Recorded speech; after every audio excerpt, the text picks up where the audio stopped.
Combien de temps va encore durer cette chienlit? Combien de temps encore allons-nous assister à toutes ces violences à la veille d'élections presque partout en Afrique? Comment pouvons-nous expliquer de façon cohérente que chaque 5 ans, on assiste à ça, avec à chaque fois des dizaines de morts et des centaines d'arrestations? Dès que l'on parle de politique ou d'élections, ça s'embrase. Le Sénégal a été la dernière illustration de cette schizophrénie. Heureusement que le président Macky Sall, conscient des enjeux, a rassuré les populations en annonçant qu'il ne sera pas candidat à la prochaine élection. Ma décision, longuement et mûrement réfléchie, est de ne pas être candidat à la prochaine élection du 25 février 2024. Quel soulagement après cette annonce, tant au Sénégal que dans le reste du continent, même si juridiquement, il avait des arguments pour se représenter. Pour la paix civile, il y a renoncé. Le pire était à craindre. Quelques victimes de plus. Quand allons-nous décider de mettre un terme à ces morts absurdes, à ces batailles rangées qui opposent des jeunes aux forces de l'ordre? Même si nous avons la conviction que la démocratie électorale est le moins mauvais des systèmes de gouvernance, est-ce que pour essayer d'y adhérer, de l'adopter, cela doit justifier toutes ces tragédies? Certains me reprendront que les révolutions françaises ont fait des centaines de milliers de morts dans des conditions particulièrement violentes, avec une guillotine particulièrement active. C'est vrai. Mais est-ce le modèle à suivre? Doit-on forcément passer par là? Est-ce que cela doit nous empêcher de réfléchir de façon sereine quant à son adoption à notre environnement, à notre histoire, à notre trajectoire culturelle? Partout dans le monde, l'on se réclame de ce modèle, figurez-vous. Même les Chinois parlent de démocratie, les Russes aussi. Bref, chacun présente son modèle comme le meilleur, le plus juste et le plus équitable. Mais chez nous, plus qu'ailleurs, au regard de la situation de crise et de la fréquence des débordements, il y a urgence à être pragmatique et réaliste, être honnête avec nous-mêmes.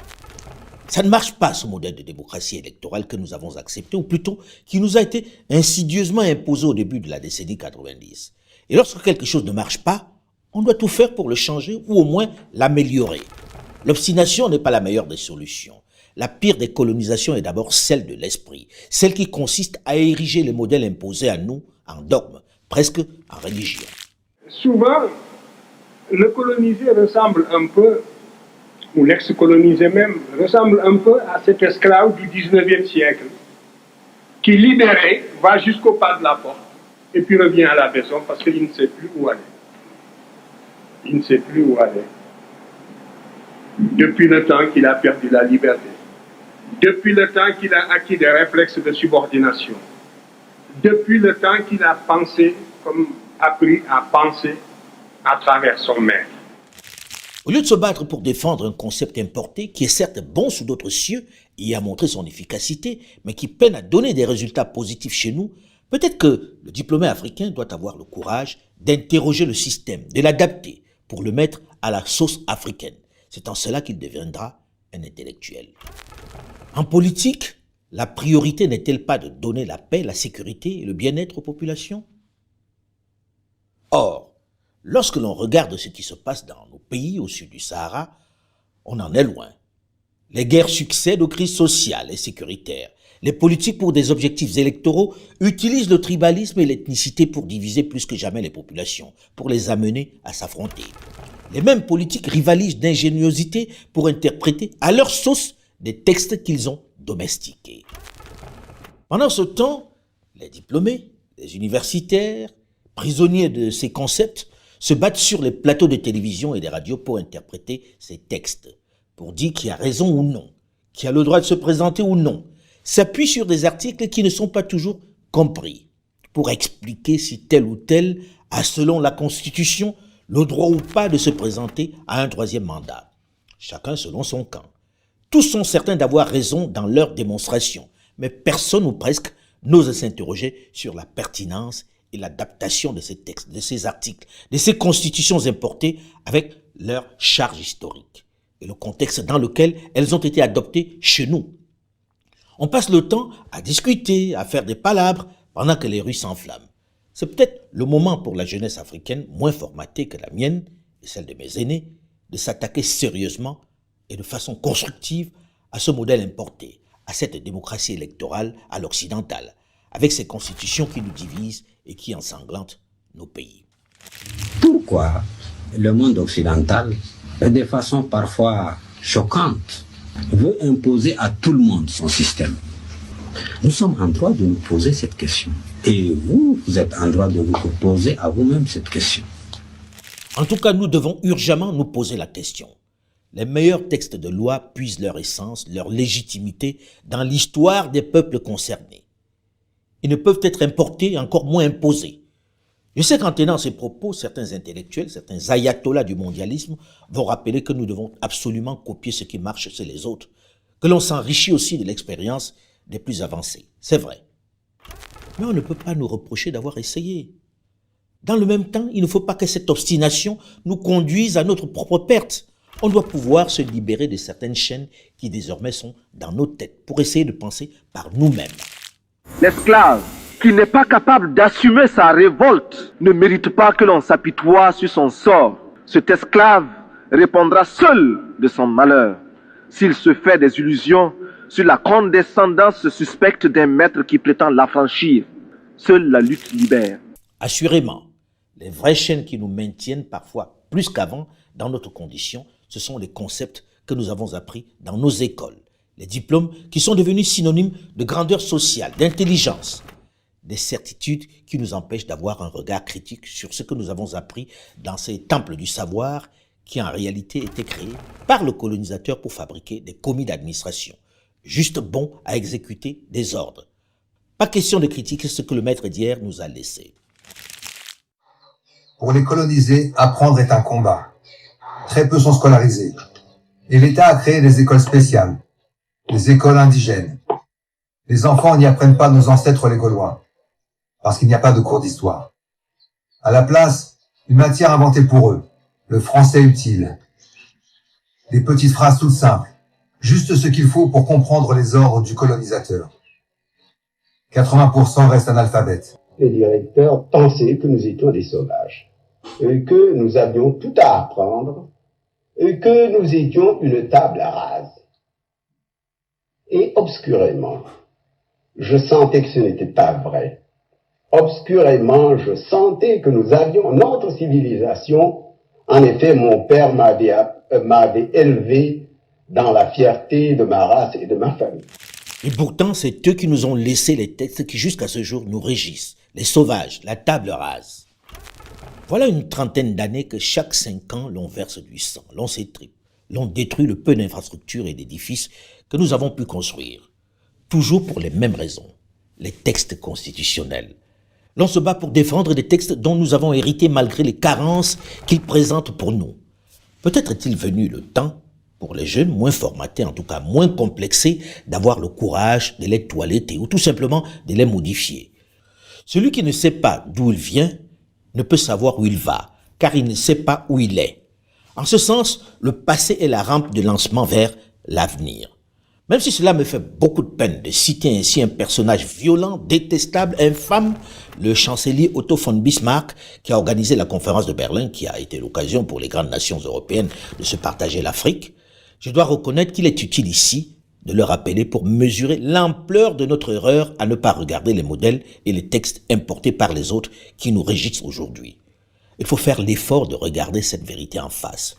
Notre difficulté réside dans notre propension à ignorer notre trajectoire, à tourner le dos à nos réalités, à notre identité, à accepter de nous assimiler en oubliant nos particularismes, à essayer d'assimiler tout ce que l'autre nous a imposé au fil des siècles, et pire, à mépriser notre identité. Ne trouvez-vous pas incongru, incompréhensible, infantilisant, plus d'une 60aine d'années après les indépendances, que la plupart de nos États africains aient conservé, avec jalousie, se battent de toutes leurs forces pour conserver et mettre en pratique les textes hérités de l'ancien colonisateur, en même temps qu'ils parlent de souveraineté, d'indépendance. N'offrons-nous pas l'occasion de se moquer de nous, lorsque nos juristes, nos enseignants, nos dirigeants ont pour seule boussole, dans les pays francophones, la Constitution de 1958, héritée de la France et imposée à nous au moment des indépendances. Une loi fondamentale qu'ils vénèrent, presque autant que la Bible ou le Coran, qu'ils défendent becs et ongles. Soyons sérieux, n'avons-nous donc pas de mémoire? Ne sommes-nous pas plus royalistes que le roi sur ce coup-là? D'abord, quand on dit qu'on ne doit pas toucher à la Constitution, c'est absurde. je m'en excuse devant les éminents constitutionnalistes, j'en vois certains qui ne sont pas de mon avis. La Constitution organise le fonctionnement d'un pays, en tout cas au regard de ses institutions politiques et administratives. Le pays change, les choses changent. Et au fond, moi je suis jaurétien, c'est en allant vers la mer que le fleuve est fidèle à sa source. La fidélité à la Constitution de la Ve République, c'est de la modifier et de l'adapter à chaque fois que c'est nécessaire. Et à tous ceux qui voudraient qu'on grave dans le marbre tout et qui sont fascinés par cet immobilisme, je voudrais dire que s'il y en a un qui n'était pas immobile, c'était De Gaulle. Donc cette idée de dire parce que c'est De Gaulle, parce que c'est 58, parce que c'est 62, il n'y a rien à changer, c'est absurde. C'est le cœur serré que je vous dise aujourd'hui qu'il faut cesser le combat. Je me suis adressé cette nuit à l'adversaire pour lui demander s'il est prêt à rechercher avec moi, entre soldats, après la lutte et dans l'honneur, les moyens de mettre un terme aux hostilités. J'invite tous les Français qui veulent rester libres à m'écouter et à me suivre. Vive la France, libre, dans l'honneur et dans l'indépendance. Que la France accorde un grand respect à ce personnage, à ce général de Gaulle, c'est normal. C'est un héros. C'est l'un des principaux personnages par qui la France va retrouver sa liberté après la débâcle de 1940. C'est le rebelle qui va refuser la capitulation. C'est le principal personnage qui, par son obstination et sa détermination, a contribué à sauver la République en 1958.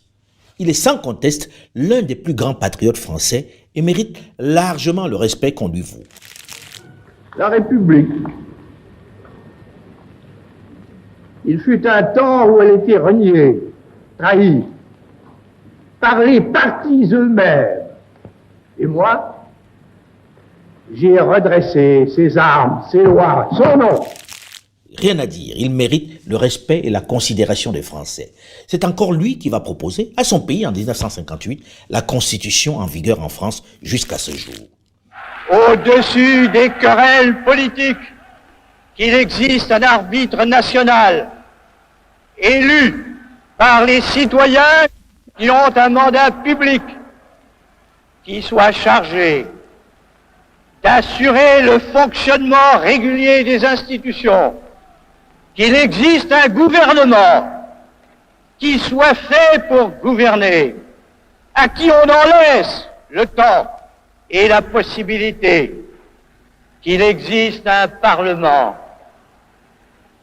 destiné à représenter la volonté politique de la nation, à voter les lois, à contrôler l'exécutif, mais sans sortir de son rôle. Voilà, Françaises, Français, de quoi s'inspire, en quoi consiste la Constitution qui, le 28 septembre, sera soumise à vos suffrages. Toutes ces dispositions insérées dans la future Constitution prennent leurs racines dans le vécu de son peuple, dans les soubresauts de son histoire, dans les multiples cas erratés des textes précédents. C'est de l'expérience du passé que cette Constitution a été élaborée. Elle s'inscrit dans l'évolution. Mais ce que j'ai un peu plus de mal à comprendre, en revanche, c'est le respect que les Africains, eux, ont pour ce personnage qui les a colonisés, qui les a méprisés, qui les a entraînés dans une guerre qui n'était pas la leur. Et ils y sont morts par centaines de milliers. C'est par dizaines de milliers que les indigènes se sont ralliés autour du drapeau tricolore pour le salut de la patrie. Des sujets, ils sont partout. Sur les fronts d'Orient, aux Dardanelles, à Verdun aussi. Là, 2000 morts par jour, en 10 mois. La mort saoule les joyeuses qui dansent avec ses osselets. Tout ça pour 2800 francs de pension par an. Le prix du sang versé est donné pour une si lointaine mère patrie. Nous n'avions raisonnablement rien à voir dans cette guerre de blancs, dans leurs palabres. Et pourtant, nous y avons payé le prix fort. Sénégalais et malgaches, ils sont recrutés de manière arbitraire. Chaque région sous domination française est contrainte de fournir à l'armée des quotas de sujets coloniaux. Leur nombre est décidé par les administrateurs et les chefs locaux. L'injustice s'installe. Si parmi eux, certains soldats ont déjà une formation militaire, la majorité ne reçoit que quelques semaines d'instruction. Pourtant, après un voyage long et éprouvant, et à peine débarqués, ces hommes se retrouvent au combat. Pour le front de l'Isère, ils sont plus de 10 000 à se battre en première ligne. Ce qui est étonnant, c'est le respect pour ce général colon qui n'a même pas été reconnaissant après ce sacrifice du sang, qui a gardé le silence devant le massacre de ses compagnons d'armes africains, à qui on a même empêché d'entrer dans Paris au moment de la libération, alors qu'ils avaient payé le prix fort pour que la France retrouve son autonomie. Paris brisé, Paris martyrisé, mais Paris libéré, libéré par lui-même, libéré par son peuple. Ce que j'ai toujours du mal à comprendre, c'est le respect des Africains pour cet homme qui a laissé massacrer ses frères d'armes africains à Tcharoy, parce qu'ils réclamaient simplement leur maigre solde. Ce qui est étonnant, c'est le respect pour ce général qui, alors contraint de donner l'indépendance aux Africains, s'est organisé pour élaborer des contrats léonins, pour piller les jeunes États qui naissaient. Ainsi, le pétrole du Gabon est passé sous la coupe d'Elfe pour combler la perte de celui d'Algérie. Pour ne parler que de cela. Ce que j'ai du mal à comprendre, c'est le respect et l'admiration de la mémoire de ce général qui a suscité et financé cette fratricide guerre du Biafra qui a fait des millions de morts et de déplacés simplement parce qu'il voulait mettre la main sur le pétrole de cette région du Nigeria. Ce que j'ai du mal à saisir, c'est le respect des Africains pour ce cynique personnage qui a mis sur pied, avec son homme à tout faire, Jacques Foccart, la nébuleuse France-Afrique en installant aux affaires ces pantins qu'il pouvait manipuler à souhait. Tout Gabonais a deux patries, le Gabon et puis la France. La République centrafricaine, accédant à l'indépendance, ne pourra jamais en aucun cas s'écarter de la République française, car nos tribus ont perdu leurs traditions, leurs mœurs. Nos pays ont été reconstruits à l'image de l'Occident. Ce serait pour nous une mission difficile que de rétablir dans notre pays, en République centrafricaine, les vieilles traditions africaines. Puisque nous sommes appelés à bâtir au cœur de l'Afrique une nation à l'image de la France, nous avons donc tenu à conserver plus solide encore les premiers liens que nos parents et nous-mêmes avaient déjà liés avec la France. Chacun peut juger par la médiocre qualité du casting de ce chef quel était le but du général de Gaulle. Cela ne fait aucun doute. Continuer de les tenir, partir sans vraiment partir, en se souvenant que l'on avait simplement et systématiquement éliminé les nationalistes comme Ruben Oumniobé qui risquaient de contrarier les projets de Paris. Mais le pire n'est pas d'avoir hérité de ces gouverneurs noirs, c'est d'avoir hérité des textes interprétables à la guise de Paris. La fameuse Constitution de 1958 qui devenait notre Bible ou notre Coran. C'est un peu comme un bandit ou un criminel qui entre chez vous, pille, viole, et avant de partir, il vous impose les règles qui doivent désormais régir votre maison. Si vous avez la naïveté de les respecter, soit vous êtes victime du syndrome de Stockholm, qui amène la victime à tomber amoureux de son bourreau, soit vous êtes vraiment bête.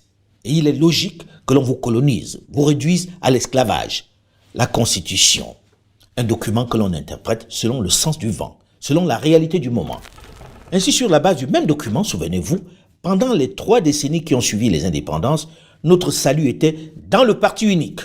Et on devait suivre le chef, le grand timonier, qui dictait la conduite. Il n'y a pas de modèle universel de démocratie ni de modèle universel d'organisation politique. Le parti unifié tel qu'il fonctionne au Cameroun est la meilleure organisation pour l'instant pour mon pays.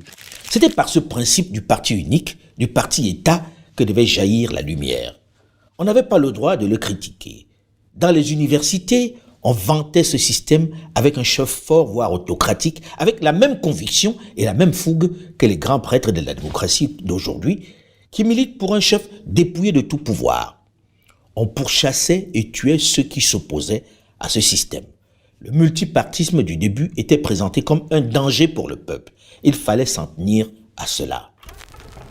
Et l'exemple, la référence en matière était le général de Gaulle, Comme par amnésie ou par complaisance, tout le monde feignait d'oublier qu'il était arrivé aux affaires par un putsch et qu'il avait bénéficié de pouvoirs exceptionnels, exclusifs, j'ose pas dire dictatoriaux, pour élaborer sa constitution de 1958.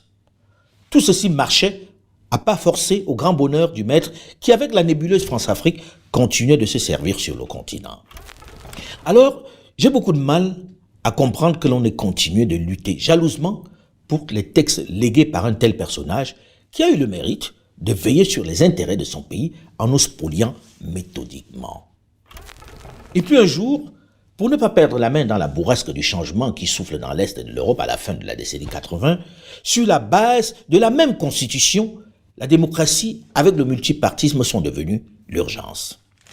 Il est évident que cette aide traditionnelle, déjà ancienne, sera plus tiède en face de régimes qui se comporteraient de façon autoritaire sans accepter l'évolution vers la démocratie, et qu'elle sera enthousiaste vers ceux qui franchiront ce pas avec courage et autant qu'il leur sera possible.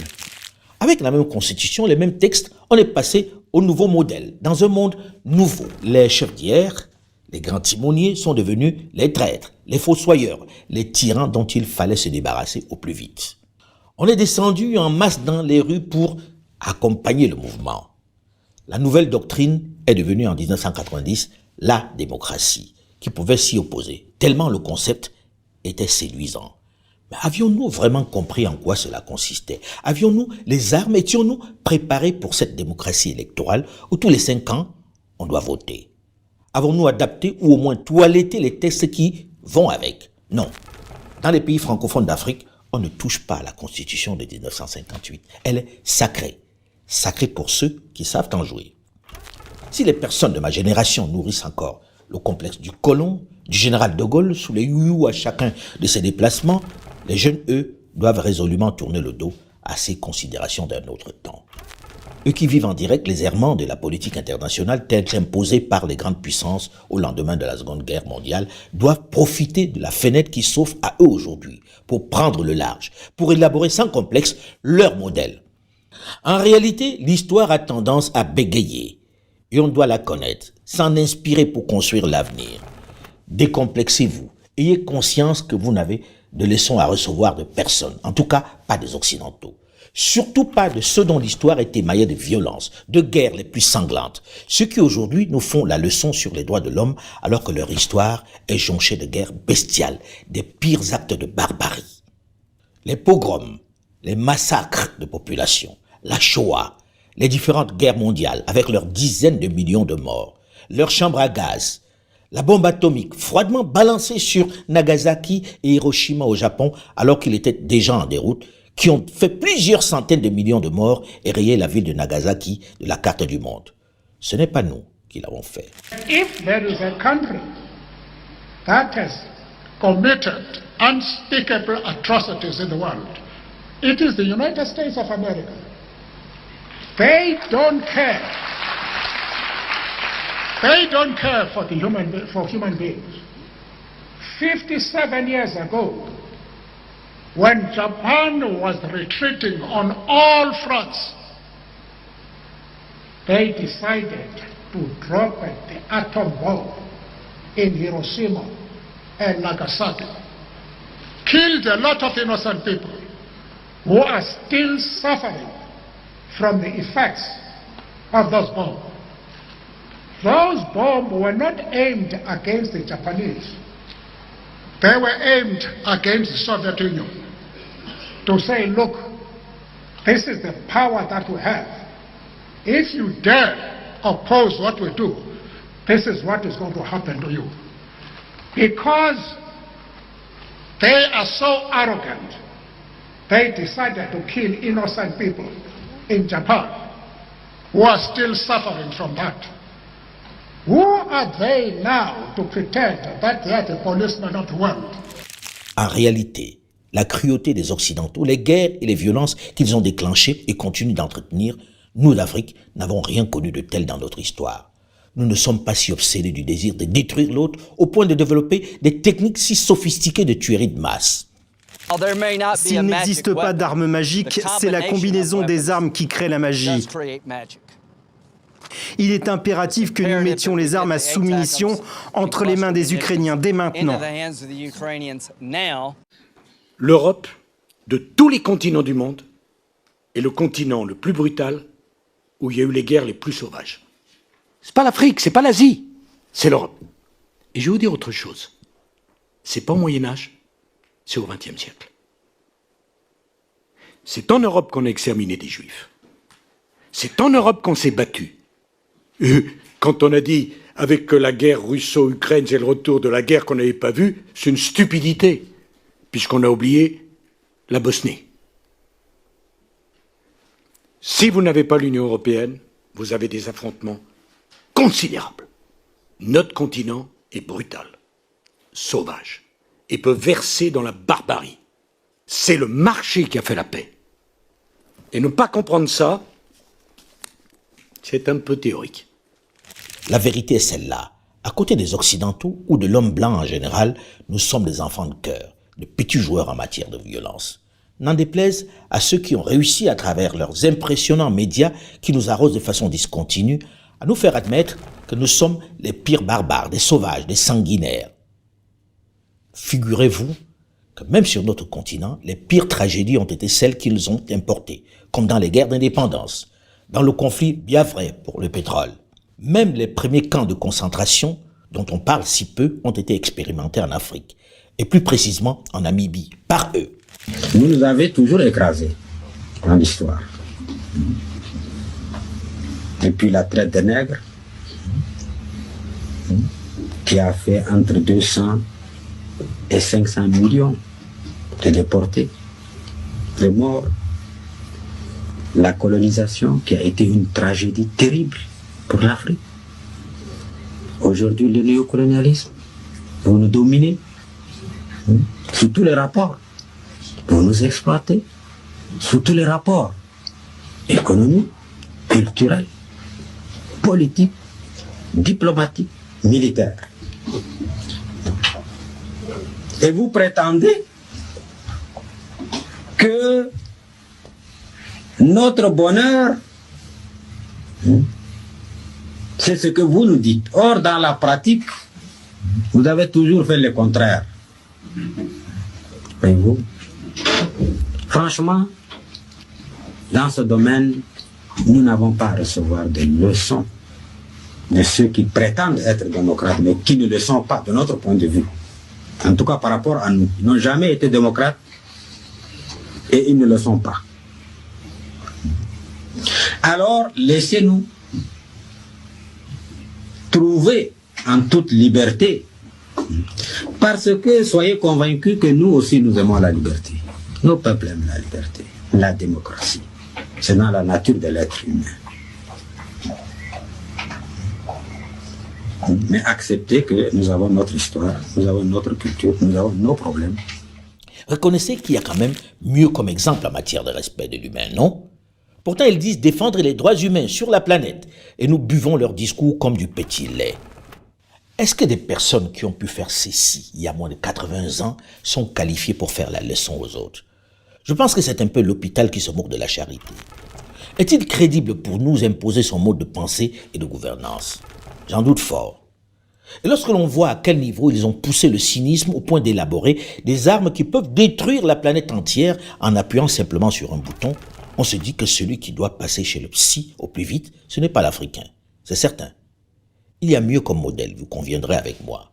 Mais pourquoi continue-t-on de les écouter, de les suivre, de les imiter, de les copier? Est-ce par complexe ou par ignorance? Pour beaucoup d'entre nous, ceux de ma génération et celle de mes aînés, c'était par peur et par complexe d'infériorité qu'ils avaient fortement et très violemment installé dans nos têtes. C'était peut-être aussi notre formation de commis juste bon pour exécuter, pour répéter les ordres du maître. Mais aujourd'hui, grâce aux outils de communication qui se sont démocratisés, grâce aux systèmes de communication qui permettent de mieux les connaître, de s'instruire sur l'histoire du monde, il n'est plus acceptable que l'on impose leurs diktats aux jeunes générations. Ils doivent cesser d'être pris comme modèles. Il est important de briser ces chaînes mentales afin que cette nouvelle génération crée ses propres paradigmes, son propre logiciel. Plus sérieusement, nous devons voir nos pays comme des nations en situation de crise, en état d'urgence, des pays en guerre, comme étaient les nations européennes après la Seconde Guerre mondiale. Des entités qui doivent adopter des mesures exceptionnelles pour se remettre sur les rails, pour trouver leur équilibre. Cela passe par des mesures et des textes propres et efficaces. Fini le mimétisme avec des textes qui ne correspondent pas à nos réalités et qui contribuent plus à nous diviser. Nous devons tous travailler à les élaborer en nous basant sur nos réalités propres. Si nous sommes des hommes à part entière, dotés des mêmes facultés intellectuelles que les autres, nous devons être capables de le faire. Oui, nous devons continuer de dénoncer ce que l'on nous fait et ce que l'on continue de nous faire. C'est important.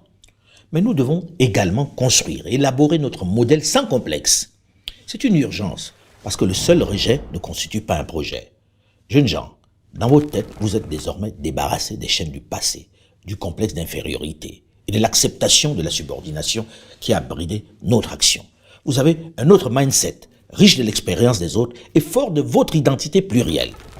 Plus que jamais déterminé devant le mépris dont vous êtes constamment victime. C'est le moment de prendre votre destin en main, sans haine, sans rancœur, mais avec détermination. À vous de travailler chacun à un réel projet, à un modèle réaliste de gouvernance, d'institution, de plan de développement, de promotion des sciences et technologies, de réforme agraire, de définition d'un tableau de valeurs basé sur nos us et coutumes, sur notre culture, nos traditions.